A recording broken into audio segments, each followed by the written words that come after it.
네, 여러분 안녕하세요. 조응만입니다. 왜 인류는 진정한 인간적 상태에 들어서기보다 새로운 종류의 야만 상태에 빠졌는가라고 하는 이러한 문제의식을 갖고 그 현대 사회에 대해서 그 역사 철학적인 진단을 내리는 그러한 역작을 오늘 좀 살펴보고자 합니다. 이미 여러 차례 여러분께 소개를 드렸는데, 소위 이제 이 프랑크푸르트 학파 내지는 이제 뭐 비판 이론, 비판 사회 이론이라고도 하지만, 이러한 어떤 이 비판 이론의 이제 그 2세대인 그 위르겐 하버마스는 이미 이 책을 20세기에 이제 가장 어두운 책이다라고 일관한 바가 있습니다. 우리가 이제 문화산업론에 가보면 이러한 주장을 했던 것이 결코 엄살이 아니다라고 하는 것을 이제 알게 됩니다. 왜 그러냐면 정말 인간의 어떤 의식이 물화되고 무의식까지도 어떤 조작이나 관리, 통제가 되고 있는 상태에서 심지어는 어떤 개인이라고 하는 것도 사실은 사이비 개성으로 전락돼 버린 상황이라서 지금 우리가 살고 있는 이 후기 자본주의 사회에서 과연 어떤 개혁의 아니면 혁명의 주체가 가능하겠느냐라고 하는 거. 그래서 상당히 암울하고 또 거기에 굉장히 어떤 비극적인 어떤 결말을 갖고 있는 그러한 부분들이기 때문에 그런 평가들이 나온 것도 당연하다는 생각이 들긴 합니다. 하지만 그렇다고 해서 대안이 아주 없는 것은 아니거든요. 어떻게 해서든지 이제 그런 돌파구들을, 그런 틈새들을 또 찾아볼 수 있는 것도 사실입니다. 여하튼 이러한 어떤 우리가 이제 오늘 그래서 이 책을 통해서 기본적으로 크게 한 두 가지 정도를 얘기를 해볼 수 있을 것 같아요. 첫 번째는 뭐냐면 어떤 계몽의 개념, 그리고 어떤 계몽의 어떤 원리, 또 목적이라든가 이런 것들, 계몽을 둘러싼 다양한 논의들을 우리가 이제 살펴보고자 합니다. 그리고 그 다음으로 우리가 간과할 수 없는 것이 이 후기 자본주의 사회에서의 이 문화 산업이라고 하는 것이죠. 그래서 이제 특히 이제 대중 기만으로서의 계몽이라고 하면서 이 문화 산업이 그렇다는 건데, 도대체 이게 계몽을 이해하지 못하면은 지금 여기에 나와 있는 문화 산업이 무엇을 하려고 하는 것인지를 논의선상에서 얘기할 수가 없습니다. 그러니까 여러분께서는 우선적으로 이 공동 저자가 말하고 있는 이 계몽의 개념, 계몽의 원리, 이런 것들을 우리가 쭉 따라가면서 추적해 볼 필요가 있습니다. 먼저 이제 본격적으로 들어가기 전에 여러분께 이미 소개해 드린 바가 있습니다만, 소위 이 비판 이론, 이 비판 사회 이론이라고 하는 것의 연원은요, 우리가 이제 칼 마르크스의 자본론에서 찾을 수가 있습니다. 이 자본론의 부제가 정치 경제학 비판이라고 했습니다. 여기서 이제 비판이라고 하는 것은 무엇보다도 우리가 허위 의식으로서의 어떤 이데올로기 비판이 가장 관건이죠. 그리고 그런 이론 체계들 배후에 있는 그러한 이해관계들을 밝히는 게 목적입니다. 그러니까 대단히 어떤 혁명적인, 변혁적인 그러한 실천적인 이론 체계인데, 현실에서 이제 인간에게 어떤 체계로서 주어져 있는 것들이 일시적이고, 그것들이 역사적인 것이라는 거. 그러니까 이것들은 얼마든지 바꿔야 하는 것들, 변혁의 어떤 계기가 되는 것들이라는 인식이 바로 이제 이 마르크스의 어떤 비판의 핵심이라고 우리가 얘기를 할 수가 있겠습니다. 이것을 이제 바탕으로 하고 있는 것이 바로 이 비판 이론이거든요. 이 비판 이론을 처음으로 어떤 그 성격 규정을 했던 1937년 선언이라고 하는 것이 있는데, 특히 여기에서 얘기하는 이제 막스 호르크하이머라는 사람의 어떤 전통 이론과 비판 이론이라고 하는 논문이 있습니다. 예. 이것을 통해서 이 전통 이론이라고 하는 것은 뭐 데카르트의 방법 서설에 기초한 이론을 얘기한다라고 하면, 이 비판 이론은 말씀드린 대로 이러한 마르크스의 어떤 정치경제학 비판이라고 하는 것을 그 기초로 가지고 있다라고 하는 것이죠. 그러다 보니까 그냥 어떤 그 전통 이론처럼 어떤 현실의 어떤 체계화된 이론들을 또 현실에서 겪는 경험들을 체계화하는 것에 끝나는 것이 아니고요. 이것은 어떤 그 인간의 어떤 모든 활동들에 대한 그러한 것들에 대한 어떤 비판으로서 그래서 개인을 노예 상태로부터 해방시킨다든가, 굉장히 어떤 자율적이고 자유로운 사회를 만든다든가, 이런 것들을 목적으로 하고 있는 것을 우리가 알 수가 있습니다. 이게 이제 전통 이론과 비판하는 이론의 큰 차이점이라고 여러분들이 보시면 되겠습니다. 이런 것들이 이제 이렇게 본격적으로 형성되게 된 이유는, 우리가 이제 이 계몽의 면증법이라고 하는 이 책을 통해서도 이 공동 저자의 문제의식을 우리가 찾을 수가 있는데, 무엇보다도 이제 왜 우리가 진정한 어떤 인간 상태가 아닌 이러한 어떤 야만 상태로 이런 나락으로 떨어졌느냐라고 하는 거죠, 인류가. 여기서 얘기하고 있는 것은 결국 뭐냐면 이 전체주의의 도래라고 하는 것이죠. 특히 여러분, 이 전체주의는 우리가 파시즘이라든가 나치즘, 물론 뭐 스탈린주의도 같이 얘기할 수 있습니다만, 이 파시즘에 대한 논의들도 굉장히 복잡하기 때문에 그러는데, 보통 이런 전체주의라고 하는 것이 활개를 치게 될 때 벌어지는 것들은 어떤 대안 부재론이죠. 그리고 모든 것들을 부정하는 그러한 분위기가 팽배해집니다. 그러다 보면서 결국은 강력한 지도력 외에는 방법이 없다라는 식으로 끌고 가는 것이죠. 이것은 뭐 그 사회의 어떤 보수적 엘리트 계층들의 비겁함이라고 하는 것하고, 그리고 이제 어떤 정권을 창출하기 위해서는 악마하고도 손잡겠다라고 하는 소위 그 어떤 정치공학, 내지는 어떤 정치의 종교성만 이용하는 그러한 어떤 정치 활동이라고 하나의 어떤 카멜레온 같은 이론이라고 여러분들이 보시면 되겠습니다. 그런데 그 이론, 그 비판 이론이 등장하게 된 하나의 원인도 바로 이런 어떤 파시즘 비판이라고 하는 것에서 우리가 찾아볼 수가 있거든요. 뭐 이 두 사람이 다 결국은 이제 미국으로 그 이주를 하게 되고, 거기에서 이제 미국의 어떤 그 대중문화라고 하는 후기 자본주의 시대의 어떤 대중문화를 보고 거기에서 굉장히 절망하는 내용들이 있습니다만, 이 모든 것들이 바로 이 비판 이론, 비판 사회 이론이 다루고 있는 것들입니다.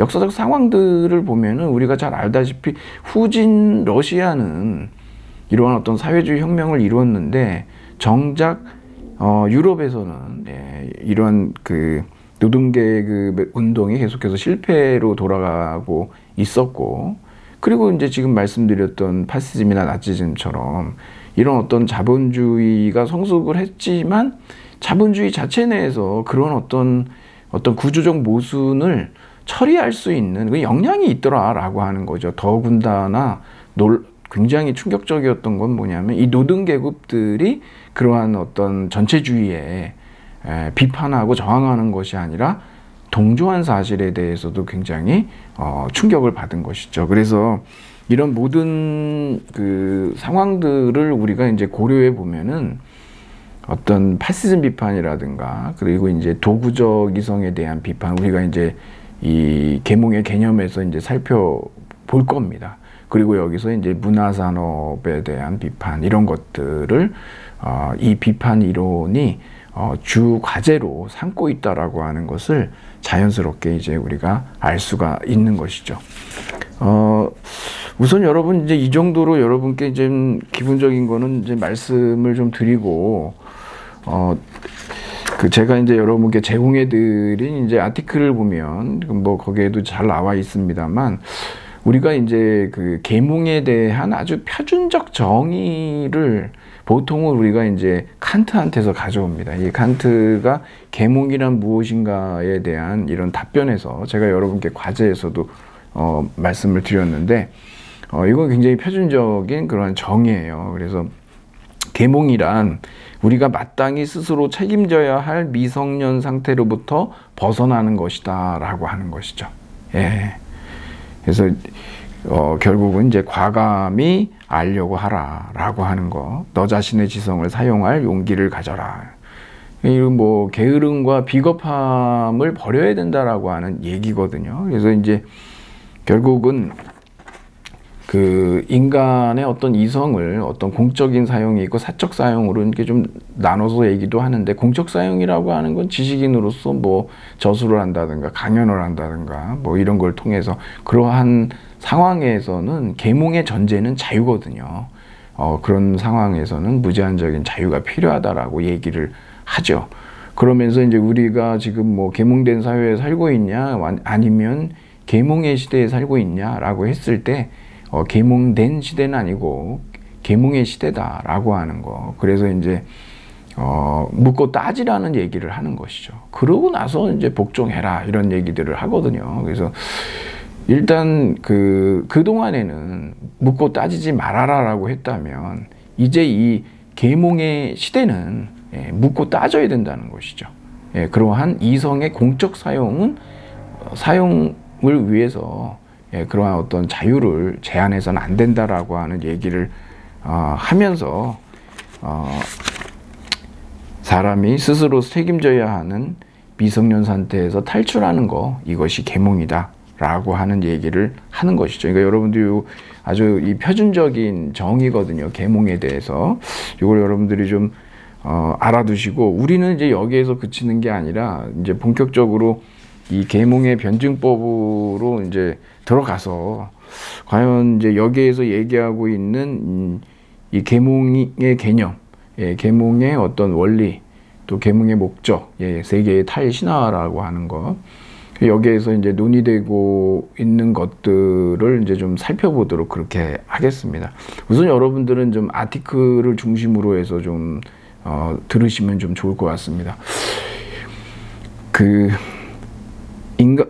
이 책에서 이 계몽의 변증법에서 말하려고 하는 것은 결국은 여기 이제 문제의식 자체에서도 우리가 살펴봤지만 계몽의 계몽이라는 거죠. 계몽의 자기 계몽, 제2 계몽이 필요하다라고 하는 거예요.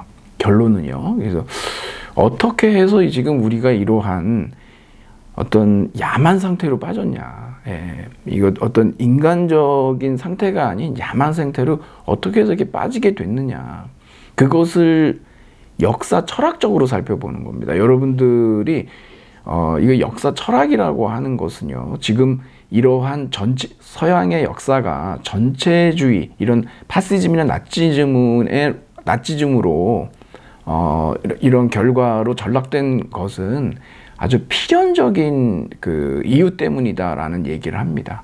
이게 이제 역사 철학이라고 하는 것은 그러한 그 역사의 어떤 인과관계, 그래서 어떤 종착점에 대한 전제가 있는 것이거든요.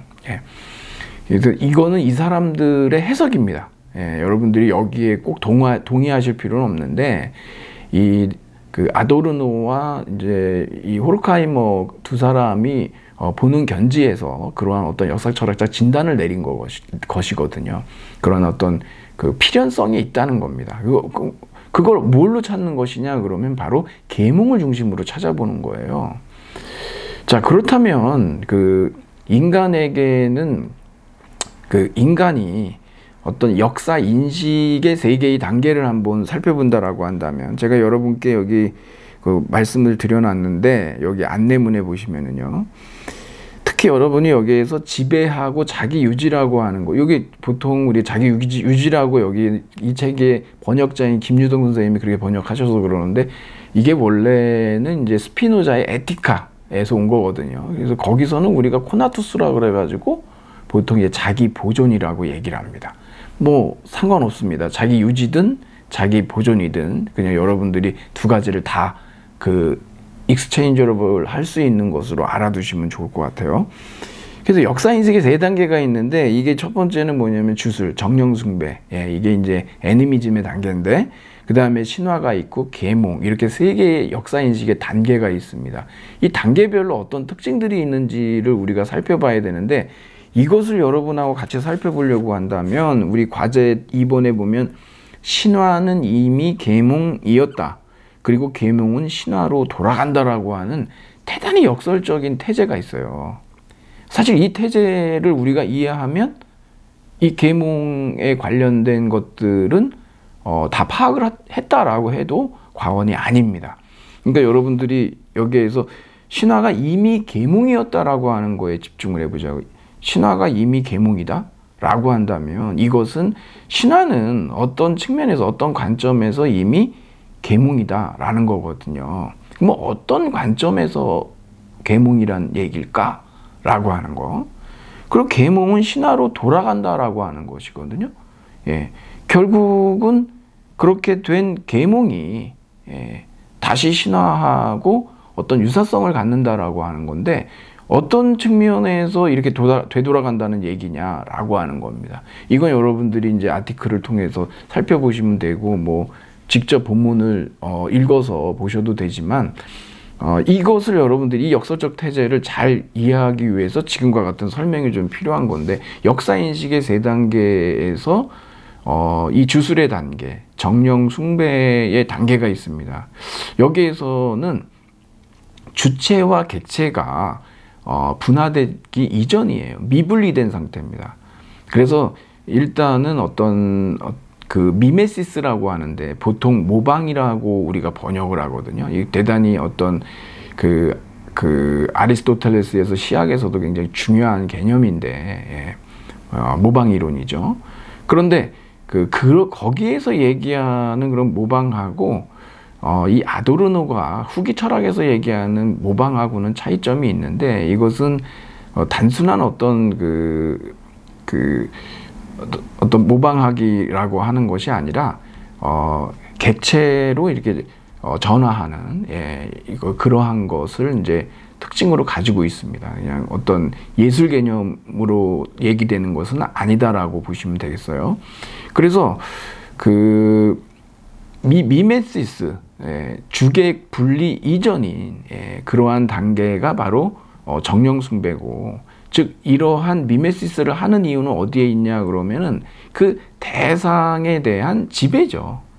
그러니까 많은 샤먼들이 자연을 안심시키고 진정시키기 위해서 호통도 치고 그러한 정령과 비슷한 행위들을 하지 않습니까? 그것을 미메시스라고 하는 것이죠. 그래서 결국은 그 자연 지배를 획득하게 되는 것이거든요. 그러니까 여기에서 보면은 이러한 미메시스를 하는 이유도 어디에 있냐면 결국은 지배에 있다라고 하는 거예요. 근데 이것이 이제 신화로 갑니다. 신화에서는 어떻게 되냐면 주체와 객체가 분리되진 않았지만 주체가 객체로부터 자립하기 시작하는 어떤 과도기적인 상황이라고 여러분들이 보시면 됩니다. 이 단계에서는 일단 개념화가 등장을 합니다. 뭐 언어에 의한 어떤 보고, 상징 체계가 등장을 하는 거예요. 신화에서는요. 그래서 여기에서 이제 등장한 이 개념이라고 하는 것 자체가 이 독일어로 이제 베그리프라고 그러거든요. 원래 이게 동사로는 베그라이펜 그래가지고 이거는 꽉 잡다 이런 뜻이에요. 그래서 베그리프라고 하는 개념은 한마디로 해서 어떤 것들을 갖다 꽉 잡는다라고, 완전히 포착해낸다라고 하는 의미거든요. 컨셉이죠. 마찬가지로. 그래서 이것은 일종의 어떤 인식이라고 하는 것하고 권력하고 같다라고 하는 의미예요. 아는 게 힘인 거죠. 어떤 의미에서는. 그래서 여기에서 등장하는 이제 미메시스가 아니라 이제는 상징 체계인 이제 언어에 의한 보고로 이 객체를 한마디로 이 자연 지배를 이제 가능하게 한다라고 하는 겁니다. 이게 다 지배 연관이거든요. 그리고서 이제 마지막에 등장하는 이제 계몽이 있는데, 이 계몽에 와서는 어떻게 하냐면 이 자연 지배 자체를 갖다가 이제 과학적 사고 있지 않습니까? 그러니까 어떤 계산 가능성이라든가 어떤 그 양으로 전환시킨다든가 그러한 방법을 통해 가지고 자연 지배를 완성한다라고 하는 거예요. 근데 이 신화가 이미 계몽이었다라고 했을 때는 바로 어떤 측면에서 신화나 계몽이나 같다라고 얘기하는 거냐 그러면 바로 지배의 관점에서는 같다는 거죠. 그렇지 않습니까, 여러분? 그러니까 어떤 자연을 지배한다라고 했을 때 거기에서 신화와 계몽이 공통적으로 갖고 있는 요소는 바로 지배 요소라는 거예요. 그래서 이제 역사 인식의 세 단계는 사실상 지배의 역사예요. 그것들이 어떤 형식으로 미메시스냐, 언어냐, 과학이냐라고 하는 그러한 타입들의 그 변화만 있는 것이지 기본적으로 지배의 역사다라고 하는 거예요. 그리고 계몽은 신화로 돌아간다라고 여기 얘기했는데 왜 그러냐 그러면 이 계몽은 결국은 과학적 사고 아니겠습니까? 그런데 이 과학적 사고도 역시 미메시스의 특징을 가지고 있다는 거예요. 어떤 특징이 있는 거냐 그러면 이 정령숭배 주술 단계에서의 미메시스는 산 것을 모방했다라고 한다면 이제 이 그 계몽 단계에서 다시 신화로 돌아간다라고 하는 것도 미메시스인데, 이 미메시스는 뭐냐면 죽은 것을 모방한다라고 하는 거죠. 모방이라는 관점에서는 동일하다라고 하는 겁니다. 그래서 여러분들이 계몽이 신화로 돌아간다라고 하는 것은 미메시스의 차원에서 그렇다라고 하는 얘기고, 신화가 이미 계몽이었다라고 하는 것은 지배의 관점에서 그렇다는 얘기입니다. 그러니까 여러분들이 이 역설적인 태제의 의미를 설명하실 수가 있다라고 하면은 이제 우리가 이 계몽의 개념, 계몽의 어떤 원리 이런 것들에 대해서 이해가 됐다라고 하는 것이죠. 그러니까 여러분들이 우리가 보통 그렇다라고 한다면 이 역사 인식의 세 단계에서도 등장하지만 이 지배의 역사인데, 그러면 이 계몽의 그 원리 자체가 지배거든요. 근데 이 지배라고 하는 것은 그러면 몇 가지로 나뉘느냐라고 한다면 우선 처음에는 외적 자연에 대한 지배입니다. 근데 여러분 우리가 외적 자연을 지배하려고 하면 사회 자체 내에 위계 질서가 등장을 해야 돼요. 그러니까 사회적 지배가 전제되지 않으면 외적 자연의 지배가 가능하지가 않습니다. 왜냐하면 우리가 보통 어떤 사회가 위계 질서로 체계화돼야 어떤 명령 체계가 형성이 되잖아요. 우리가 알다시피 고인돌 같은 경우도 보면은 그 사회가 그러한 어떤 국가 체제에 들어갔을 때 어떤 그 주인과 노예가 있지 않습니까? 그런 것들이 가능했을 때 자연 지배가 가능하듯이 그러한 얘기를 하고 있는 것이죠. 그래서 이제 그 외적 자연에 대한 지배가 있고 사회적 지배가 있어요. 사회적 지배는 뭐냐면 주체가 타자를 제2의 자연으로 보는 거예요. 객체로 보는 거죠. 그래서 주체가 객체를 지배합니다. 그래서 이걸 사회적 지배라고 하고요. 그 다음에 뭐냐면 인간 자신이 자신의 내적 자연이 있죠. 우리의 어떤 욕구라든가 욕망, 충동 이런 것들이 있잖아요. 이게 나중에 어디에 걸리냐 그러면 문화산업론에서 결국은 대중 기만으로서의 계몽. 그러니까 대중을 문화가 상품화되는데 계몽의 목적은 지배라고 했지 않습니까? 계몽의 원리가. 그러니까 그런 대중 기만으로서 지배하는 것이 바로 문화 상품이에요. 이게 이제 그 얘기를 하고 있는 것이거든요. 그래서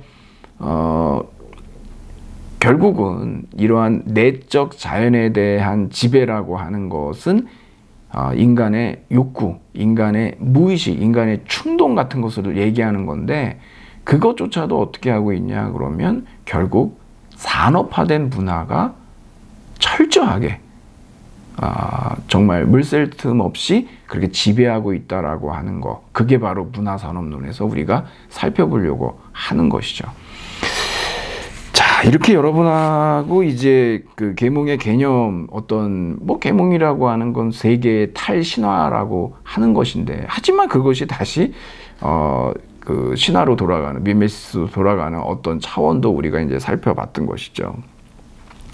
그러면 그 여러분하고 제가 이제 이 안내문에 말씀드린 것처럼 이거는 이 아도르노하고 이 호르크하이머가 그냥 하나의 그냥 이 공동 저자의 어떤 해석이에요. 왜 무슨 얘기냐 그러면, 그러면 우리가 이 지배라고 하는 것은 왜 존재하는 것이냐? 예, 왜 우리가 그 외적 자연을 지배하려고 하고, 왜 타자를 지배하려고 하고, 왜 내적 자연을 지배하려고 하느냐라는 거예요. 왜 지배를 하느냐라고 한다면, 그것은 아까 우리가 얘기했던 것처럼 자기 유지, 자기 보존이라고 하는 거죠. 예, 자기 보존을 위해서라는 거죠. 예, 그래서 자연을 지배하고 타자를 지배한다라고 하는 거예요. 근데 그러면 자기 이 보존이라고 하는 것은 무엇을 통해서 또 이루어지느냐 그러면은 자기 파괴, 자기 부정, 자기 상실 하에서 자기 보존이 이루어진다라고 하는 대단히 모순된 사태가 여기에서 등장을 해요. 그것을 이 사람들이 물론 이거는 제가 계속 거듭 말씀드리지만 이 아도르노와 이 호르크하이머의 그냥 본인들의 이제 그 서구 유럽의 어떤 이러한 자기 파괴 하에서의 자기 보존이라고 하는 것을 가장 잘 드러낼 수 있는 것으로서 보고 있는 것이 이 호메로스의 오디세이아라고 하는 작품이 있습니다. 서사시인데요. 여기에서 이제 이 오디세우스가 상당한 그 모험을 하거든요. 예, 그래서 오디세우스가 이 귀환 과정에서 겪는 많은 모험들이 있는데, 대표적인 그 몇 가지를 중심으로 해서 이것을 아주 이러한 알레고리를 드러내고 있는 것을 우리가 알 수가 있습니다. 여기에 대해서 과연 이 호메로스의 이 오디세이아에 등장하는 이러한 오디세우스의 모험을 그렇게 해석할 수 있느냐? 그거는 뭐 여러분 열려 있는 거죠. 예, 그래서 이 분들은 그렇게 해석을 하는 거예요. 그래서 결국 지배의 목적이라고 하는 것은 자기 보존인데, 그 자기 보존이라는 게 어떻게 해서 가능해지냐 그러면 모순적이게도 자기 파괴, 자기 상실, 자기 부정 하에서 이루어진다라고 하는 것을, 그것을 직접 이 오디세이아의 이 오디세우스의 모험을 통해서 이제 증명을 하려고 하는 것입니다. 이게 우리가 이제 따라가서 얘기를 들어볼 수밖에 없는데, 여기 1부에서는 여러분께 이 정도만 말씀드리고 2부로 넘어가서 좀 본격적인 얘기를 해보겠습니다. 여러분이 이제 서양 문학에서 그러니까 서양의 최초의 문학 작품이 호메로스의 일리아스예요. 그리고 이제 자매 서사시 같은 이 오디세이아가 있습니다. 그래서 이제 일리아스에서는 우리가 잘 알고 있는 이 트로이아 전쟁과 관련된 얘기고, 특히 유명한 게 이제 아킬레우스의 분노가 어떻게 해서 시작됐고, 방향을 왜 어떻게 틀었고, 결국 어떻게 그 분노가 이제 해결이 되는지가 이제 핵심이고, 이 오디세이아라고 하는 것은 뭐냐면 10년 전쟁 후에 고향으로 돌아가는 이 오디세우스가 어떤 사연이 있습니다. 이 사람이 곧바로 돌아가질 못해요. 그것은 이 포세이돈의 원한 때문인데, 그래서 굉장히 아주 고난에 찬 귀향 과정이 있습니다. 이타케로 가는 과정이. 거기에서 이제 이 오디세우스 본인이 직접 얘기하는 모험 이야기가 9장부터 나오는데, 거기에 등장하는 몇 가지를 우리가 살펴보면서 우리 계몽의 변진법에서 얘기하는 자기 부정 하에서의 자기 보존이라고 하는 걸 한번 들여다보도록 그렇게 하겠습니다. 그러면 여러분 잠시 후에 뵙도록 하겠습니다.